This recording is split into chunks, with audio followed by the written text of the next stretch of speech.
Hello friends, welcome to Ruhiniya vlogs. இன்றைக்கி ஒரு கார தோசை ரெசிபி தான் பார்க்க போகிறோம். அதுக்கு ஒரு சட்னி செஞ்சுக்கலாம். அதுக்கு ஒரு 2 பெரிய வெங்காயம் கட் பண்ணி போட்டிருக்கேன், ஒரு 4 பல் பூண்டு போட்டிருக்கேன், ஒரு தக்காளி கட் பண்ணி போட்டிருக்கேன், 2 காஞ்ச மிளகா எடுத்திருக்கேன். தேவையான அளவு உப்பு ஆட் பண்ணிக்கலாம். இதை நல்லா கிரைண்ட் பண்ணி எடுத்துக்கலாம். இப்போ நல்லா கிரைண்ட் பண்ணியாச்சு. நீங்கள் இப்படியே தோசை மேலே ஸ்ப்ரெட் பண்ணி செய்கிறதுனாலும் செய்யலாம், இல்லை உங்களுக்கு அந்த ராஸ்மல் பிடிக்காதுன்னா தாளித்து விட்டுக்கலாம்.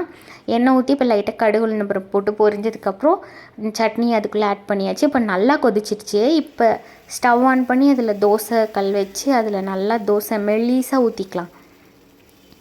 இப்போ நல்லா மெல்லிசாக ஊற்றியாச்சு. இப்போ லைட்டாக ஆயில் போட்டு நல்லா வேக வச்சிடலாம். இப்போ நல்லா ரோஸ்ட்டாக வெந்ததுக்கப்புறம் நம்ம செஞ்சு வச்சுருந்த சட்னி இது ஃபுல்லாக ஸ்ப்ரெட் பண்ணிக்கலாம்.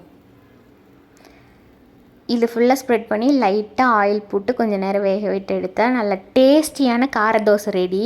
இது நீங்கள் பேச்சுலர்ஸும் செய்யலாம் ஈஸியாக, பிகினர்ஸாக இருந்தால் கூட ஈஸியாக செய்யலாம். மறக்காமல் ட்ரை பண்ணுங்கள். தேங்க்ஸ் ஃபார் வாட்சிங்.